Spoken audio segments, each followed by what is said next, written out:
Thank you, Casey. Hello, everyone, and thank you for taking time to visit us today. Our agenda today will touch on a few items, including replenishment benefits, ways to trim down your inventory costs, anticipating demand for your products, and how to manage uncertainty in your supply chain. Finally, we'll have a live demonstration of Microsoft Nav 2013 and show you methods of improving your customer service. First, let's establish a baseline for our conversation. Here's an example on how distributors progress from basic purchasing to true demand planning. Basic purchasing is where purchasers evaluate different manufacturers and distributors to find the lowest price available. From there, they establish a minimum and maximum inventory level. They only buy when they hit the minimum level and only up to the maximum level. At the midpoint of our chart, we start to move toward more advanced buying processes. By using the economic order quantity, the EOQ, that takes into account lead time, the cost of storage and shipping, and other associated costs. From there, we move to the sales forecast, trying to anticipate the future demand on what sales is projecting. Finally, we reach demand planning, which utilizes sophisticated models to analyze both historical and future sales forecasts to predict inventory requirements and to optimize purchasing.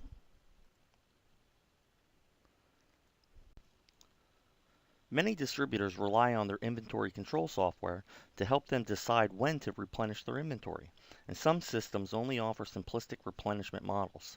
Unfortunately, management and even buyers often don't understand the actual definition and purpose of each of the application's parameters. As a result, the system is often set up incorrectly or misused, and the distributor is constantly over or understocked, which creates upset customers or wasted money. So our objective today is how to increase customer satisfaction and ultimately make more money with effective replenishment parameters. Putting advanced replenishment tools in place makes processes both efficient and effective. Imagine if you could manage your inventory based on real data, to have the ability to streamline processes and workflows, to link people, products, and information together, to ultimately enhance operational and management insight to empower your workforce for productivity. The key is cost control. Many distributors look at information technology as an expense and one they'd like to avoid. But I'd like to suggest that the right business management system is more like your inventory itself. It's an investment that can make money for your company by helping you to overcome challenges such as meeting your customer demands while not tying up excess money in inventory. What we see in business today are buyers that usually only get evaluated on reducing purchase prices. This means they have to buy products in larger quantities in order to meet their numbers. This practice results in excess inventory well above customer demand, tying up dollars, shelf life expiration, or the product may become obsolete. It's a delicate balancing act for most distributors. Let's talk about how to determine your minimum stock quantity. Suppose you sell one piece of an item every day and the lead time for the product is 6 days. If you always reorder the product when there are 6 pieces left on your shelf, you will consistently receive the replenishment shipment on the day you are selling the last piece in stock. If you reorder the product when the available quantity is less than 6 pieces, you will probably run out of stock. In determining the minimum stock level, it is critical that the forecasted demand per day, as well as the anticipated lead time, is as accurate as possible. You need to know when to order a product and avoid stockouts and disappointed customers. Many distributors want to maintain some reserve inventory to avoid stockouts in case of unusually large demand or unanticipated supplier shipment delays. This insurance inventory is known as safety stock. Some items require more safety stock, such as critical items and those that are consistently having a high forecast error. Other products require less safety stock. There are several ways distribution systems can determine safety stock quantities. The percentage of the anticipated demand during the lead time, a specific quantity or certain number of days supply, a multiple of the average difference between the demand forecast and actual usage during the last several months. Whatever method you use to determine safety stock quantities, be sure you only keep enough safety stock to maintain your desired level of customer service. Like any type of insurance, safety stock is an expense, not an investment. Now let's discuss the economic order quantity, or EOQ. The EOQ is the order quantity that minimizes total inventory holding costs and ordering costs and is one of the oldest classical production scheduling models. EOQ applies only when demand for a product is constant over the year and each new order is delivered in full when inventory reaches zero. There is a fixed cost for each order placed regardless of the number of units ordered, and there is also a cost for each unit to be held in storage, sometimes expressed as a percentage of the purchase cost of the item. We want to determine the optimal number of units to order so that we minimize the total cost associated with the purchase, delivery, and storage of the product. The required parameters to the solution are the total demand for the year, the purchase cost for each item, the fixed cost to place the order, and the storage cost for each item per year. Note that the number of times an order is placed will also affect the total cost, though this number can be determined from the other parameters. For this equation to be accurate, let's make the following assumptions. The ordering cost is constant, the rate of the demand is known and spread evenly throughout the year, the lead time is fixed, the purchase price of the item is constant, no discount available, the replenishment is made instantaneous and the whole batch is delivered at once, and only one product is involved. In fact, Microsoft distribution software products utilize one of two versions of the EOQ equation. The version we're displaying is based on forecasted demand per business day, which equates to 2 times the number of work days in the past 12 months, times your recorded costs, times your demand per day. Robust tools for inventory planning and replenishment help you accurately forecast demand and make better purchasing decisions. When you can see the big picture relative to your purchases over time, you can better negotiate pricing and terms with your supply partners. Better inventory planning also means you can maintain a more productive, cost-efficient balance between inventory levels and associated costs, which include storage, shrink, insurance, and damage, with target fill rates and customer satisfaction. That way, you always fill customer orders without carrying large quantities of stock that become a liability instead of an asset. An integrated solution also helps you keep your inventory more accurate because inventory is automatically incremented and decremented without lag times for manual data entry. Available to ship lookups help ensure that products can in fact be shipped and when, so that customers don't receive promises you can't keep. With clear insight and the ability to drill down to individual products and transactions, you gain a better understanding of which products are moving, which products qualify as inactive inventory rather than stock you truly make money on, and how to adapt to seasonal and demand trends. And the time-consuming physical inventory and reconciliations become simpler or may be eliminated altogether because your records are more reliable. Are you able to better anticipate demand for your products? Do you know when to place an order? Do you know your vendor lead time to process your order and ship the material? What about the material lead time from vendor to your warehouse? Or how about the lead times to receive, unpack, and prepare the stock receipt for sale or use? Generally, the anticipated lead time should be manually maintained by a buyer and set to the longest anticipated lead time for the product. If the actual lead time for an item ranges from 7 to 14 days, set the anticipated lead time equal to 14 days. This method may slightly increase your overall inventory investment, but it will greatly reduce stockouts of critical products.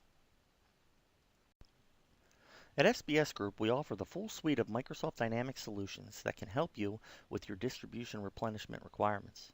Today, we discuss just a few of the many processes that distributors need to think about. Next, we'll demonstrate Microsoft Dynamics Nav 2013, formerly known as Navision, and how this solution provides distributors with the integrated tools that optimize inventory stocking levels and automate purchasing to maintain your desired customer service levels and your inventory balances. With that, I'll turn this over to our next presenter, Carl Mackemer, ERP Implementation Consultant at SBS Group. Carl? Thank you, Chris, and hello everyone.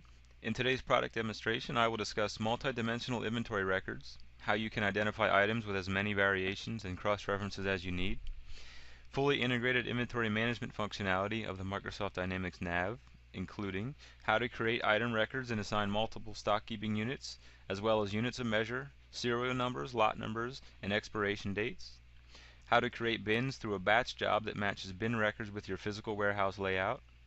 We'll identify slow-moving stock and items about to expire. We'll separate inactive inventory from active stock and identify unprofitable inventory for disposition. We'll also look at how to look up available to promise and inbound shipment quantities to make customer promises with confidence. And lastly, we'll look at inventory records for multiple warehouses to eliminate unnecessary stockouts and coordinate safety stock and replenishment. Okay, let's view the demo. Okay, so first up we have multi-dimensional inventory records. In other words, how you can identify items with as many variations and cross-references as you need. So let's go take a look at an item here for an example. Okay, I created an item thermos as an example, and if I go to the Navigate tab here, you see the variants option. So here I can specify a couple different item variants. So we'll just do red and black.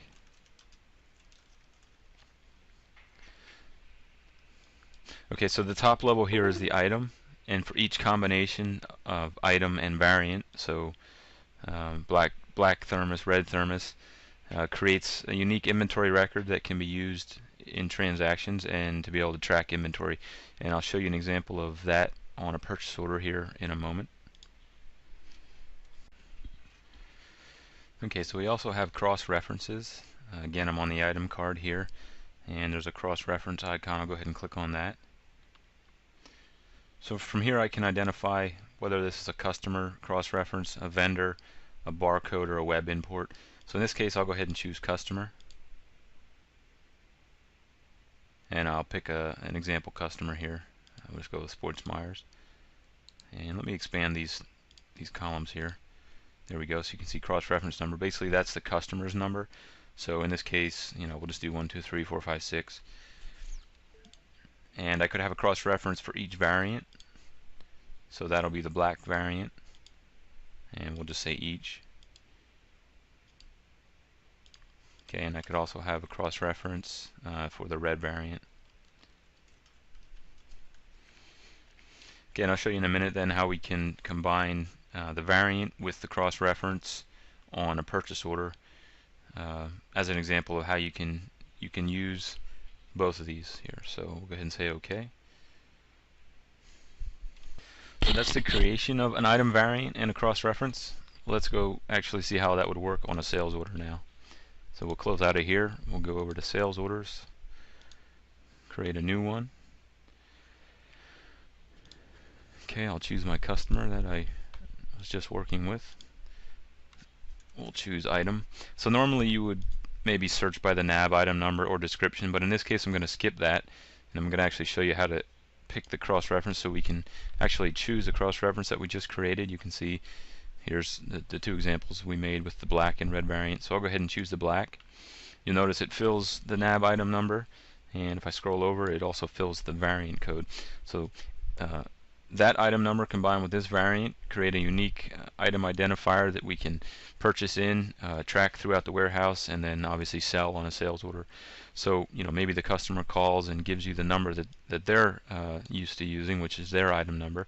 So the sales rep or whoever it may be can just key in that number, and based on the setup fills in the item number and also the variant code. Okay, so the next area we wanted to cover was the fully integrated inventory management functionality of the NAV solution, and that includes how to create item records and assign multiple stock keeping units, also known as SKUs. So in this case I already have an item record. Let's head over there. We'll close this. So we created a new item, in this case a thermos as an example. Okay, and over on the Actions tab I'll go ahead and click on Create Stock Keeping Unit. Create per, we have a couple options. We can create per location, per variant, or per location and variant, which in this case I'm going to choose so that it creates a stock keeping unit record for each location in the database as well as each variant, so the red and the black in this example. Go ahead and click OK. Okay, and that's going to run through each location, and if we come over to Navigate, we'll take a look at the stock keeping units that I just created. So you can see for every location and every variant we have a stock keeping unit, which is one example of how to track inventory per location and variant. Okay, so go ahead and close out of here, and we'll go back to our item. The next thing we wanted to touch on was creating assigning multiple units of measure. So in this case, I just have each and pieces as an example. But let's say we could also sell the thermos by the case.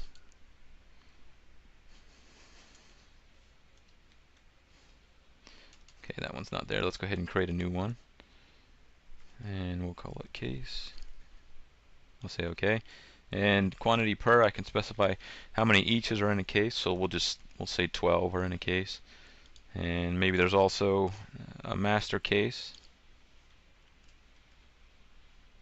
which could hold, case, which maybe holds 48 eaches. So I could build a whole list here of multiple units of measure and define how many of each make up the base unit of measure. Oops, I didn't want to change that. We'll change that back to each. Okay, so 12 eaches per case and 48 eaches per master case. And the same goes for the vendor side of things. You could create as many cross-references as you need for every vendor and then use that on purchase orders, and it would operate in a similar way that you saw here with the sales order. Okay, let's actually see the units of measure in use here. We'll close out of this and go back to the sales order, and I'll actually give an example of how to use the multiple units of measure. Okay, so let's just go ahead and enter a quantity of 2. And it's going to give me a warning that I don't have enough inventory, which is okay, just for an example here. And I'll change this to cases. And you'll see the quantity base is changed to 24, which is our 2 times our 12 eaches per case. So quick example, we created an item. Just to review, we created an item, we created some variants, and we created a customer cross-reference. We entered that on the order, and then we created a few units of measure and saw how the system automatically converts that to from the base of each to cases in this scenario. Okay, so let's take a look now at lot numbers. We'll go over lot numbers and show how to assign expiration dates per lot. So we'll go back to our example item here.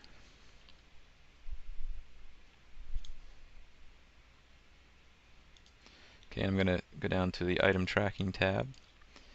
Right now it's set to lot all, but let me change that to lot all expiration, and let's take a look at this. We'll go to view. So basically you can create as many codes as you want and specify which types of transactions must have a lot. So in this case, as it's called lot all, we basically have all the different transactions, purchase, sales, positive adjustment, checked off. So maybe you don't want to track by lot for some of these. You could create a new one and unflag or flag whichever ones you need. But you also notice, since I have lot all X for expiration, we have manually expiration date entry required turned on as well. So we'll go ahead and assign that to this item, and we'll show you an example of actually receiving this item on a purchase order with a lot number and an expiration date. Okay, so let's actually create a purchase order here so you can see how to assign a lot number and expiration date now that we've assigned an item tracking code to use. So we'll close out of here, head back to our role center, go to purchase orders, create a new one.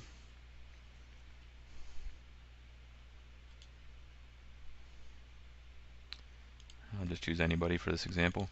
And item, let's search for our thermos.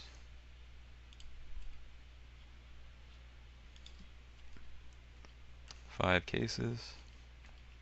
Okay, and if I come up here to line, item tracking lines, this is where I can actually specify the lot number when I'm ready to receive the product. So maybe it's a combination of PO number and expiration date, something to that effect, and we'll do 60 there. And actually I need to choose columns here and show my expiration date. And let me just close out and come back in since I had to add a column there. And maybe we'll just say this is next year. Okay, So now I could go ahead and receive this in with this lot number and expiration date, which will be available to track and to report on, which I'll show you some examples here in a little bit. Okay, I want to move now into the warehouse setup. We looked at item creation there. We created a few item variants, cross references, units of measure, and then we assigned a lot tracking code, and then we used a purchase order to show how to enter the lot number and the expiration date. So I want to move now into the warehouse setup, specifically how to create bins through a bin creation batch job. Basically, that'll save you some time. You don't actually have to come in here and create each bin that is in your warehouse. You can use the batch job. So let me do a search here for bin creation. Brings up the bin creation worksheet. I'll use bin 2. Okay, so here's my worksheet. On the Actions tab, I have Calculate Bins and Create Bins. So before I can create, I'm going to have to calculate. And this is from a previous example, so let me just change this. So we're going to use rack C as an example from sections 1 to 9. And maybe I have a 3-tiered rack, so I'm going to do from 1 to 3 for the level. And I put my field separator of a dash in there. Go ahead and say OK. Okay, and you can see it brought in based on the criteria I entered there. So you can kind of get creative and use this create or calculate bins to quickly create a listing of the bins that match your warehouse, and then from there you can do create bins. I'll say yes, and those bins are all created now for the white location in this example. So definite time saver there. You can quickly create the bins when you're setting up your warehouse.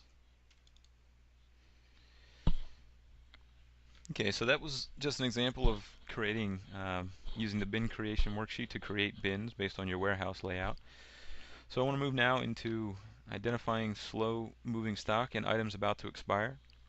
So I'm on my item list here, and I'm just going to apply 2 filters. I'm going to say show me where the expiration date is this month, or in the case of my sample data, the year 2014, but in the month of June.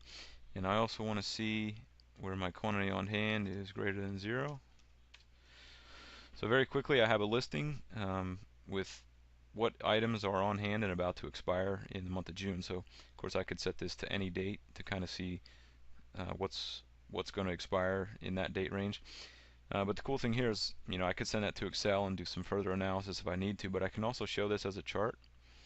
And in this case I just selected 3 dimensions as an example: quantity on hand, description, and item number. So I can hover over this and kind of get a feel for how many are about to expire in the month of June. So just one example of identifying items about to expire and using a chart and also a list that I could send to Excel. Okay, so that's an example of slow moving stock and items about to expire. Let's move on now to how to how to separate inactive inventory from active stock, and also how to identify unprofitable inventory for disposition. So I'll go ahead and go back to my list view here on my item list, clear these filters. Okay, and want to draw your attention to the item details invoicing fact box over here. You'll notice the profit percentage. So as I click down through here, you can see that updating. So you can very easily get a snapshot of that item's profit percentage as I click down through. If you want to see it in a list view, I could come up here and add a filter, and let me search for profit percentage here. There it is, and I could say show me all the ones, all the inventory less than maybe 25%. So there's a real quick snapshot of items that aren't performing very well or unprofitable inventory. The other thing I may want to do is I may want to see inactive inventory. So I can maybe add a filter on status here.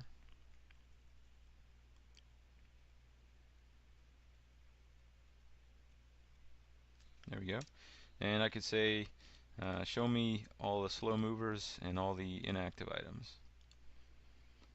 So this status can be updated, if there's hasn't been any kind of sale in the past 4, 5, 6 months, whatever it may be. And then I can quickly show slow movers, inactive items, and also the profit percentage for each of them.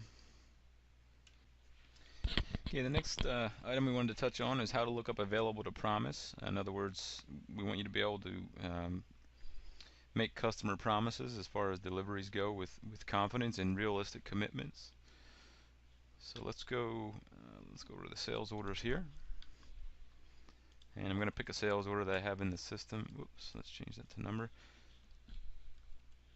Sales order that I already have in the system here. Let's double click on that so we can take a look at it. And again, we're using our sample item with the black variant. And I've set the shipment date to the 21st of January, and I'm going to come over to actions and order promising. And what I can see there is there's a conflict. I've got 50 cases on the order and 50 of which are unavailable. So I'll go ahead and say OK there. And in order to kind of find out some more information on that, you can see the availability here is -600. So go ahead and click on that, and I'll hit expand all. And I'm going to change this to item availability by, let's go by period. Okay, so I can see on the 21st I had a requirement of 600, and my projected available is going to be 0. But if I scroll down a little bit, I can see that I've got 2 scheduled purchase orders to be received here, the 24th and 25th. So I could go ahead and tell this customer, you know, I can't have this out to you. This won't be able to ship until Monday the 27th. So if we go back and let's change our shipment date to the 27th. And it's going to ask me if I want to update the lines. I'll say yes. And if I come back to my order promising now, you can see a quick calculation. I've got calls for 50 and unavailable is 0. So while you're taking the order, you can drill down and find out some more information and be able to realistically make a commitment to the customer as far as when the inventory can be delivered. Okay, the next thing I wanted to show you is linking inventory records for multiple warehouses. Basically what that allows you to do is eliminate unnecessary stockouts, and we can also coordinate replenishment across warehouses. So we'll go ahead and close out of this sales order, and let's go take a look at the item list. And I'm just going to filter for one item here. Take a look at this item card. So you can see we have 50 on hand in the silver location, and I've got 10 on order in the white location. So rather than have to worry about a stock out in the white location, I've got plenty on hand in the silver location. So what I'll do is I'll go ahead and go to navigate here, and we want to go to the stock keeping units, and we need to set up the replenishment method here on the white location. So I'm going to change this from purchase to transfer. And where are we going to transfer it from? We're going to transfer this one from the silver. The silver warehouse will always stock the white warehouse. So you might have a distribution center or a corporate warehouse that feeds the other warehouses. Just one example. And I could put a lead time in here, which will show up on the transfer order that eventually gets created here. So okay, that's it for setting up the replenishment system. For right now, we'll say OK, close, and OK, I'm back on my item card. So I'm going to run the requisition worksheet. Now a lot of functionality here with the requisition worksheet. I'm just going to kind of give you a simple example. I'm just going to run it for the year, and I'm only going to run it on one item. Typically, you'd probably run this per location on all items, but just for quick demonstration purposes, just filtering for my item here. So I'll go ahead and say OK. And you can see it's calculating the plan. So I have the replenishment system set to lot for lot, so there's not really any safety stock or anything in this case. It's kind of just order for order. So you can see it brought in my item, suggesting the white location. You can see the replenishment system here is set to transfer, and transfer from code is set to silver. So if all looks good, I could go ahead and carry out this action message, and what that's actually going to do is create a transfer order for me that I could print out and get the goods shipping from the silver location over to the white location, so I don't have to worry about purchasing extra inventory. Okay, so I think that's about all the time I have for today. Just a quick recap. We showed you how to create multi-dimensional inventory records using item variants, item cross references, and we also showed multiple units of measure. Assigning stock keeping units, lot numbers, expiration dates. We showed you a couple examples of entering those on a purchase order. We walked through some bin creation and how to set up the warehouse. We looked at slow moving stock and items about to expire. And we also looked at separating inactive inventory and unprofitable inventory. Then we moved into available to promise and how to make customer promises with confidence and ensure realistic delivery. And lastly, we showed how you could link inventory records across warehouses to avoid stockouts. So with that, I'll turn it back over to Chris. Thank you, Carl. As we all know, time is a precious commodity. If you set up the proper parameters in an advanced distribution system correctly, a good distribution system can automatically perform routine replenishment decisions and bring unusual situations to the attention of buyers, management, and salespeople. With smart inventory management strategies in place, distributors can increase efficiency, customer service, and profitability. On behalf of the SBS Group, thank you for taking time and viewing our Distribution on Demand webinar series, Inventory Replenishment and Demand Planning. We hope that you found the information valuable and hope that you can join us for future webinars. If you have any questions or would like to see a more detailed demonstration, please contact me, Chris Gilbert, at cgilbert@sbsgroupusa.com. Thank you and have a wonderful day.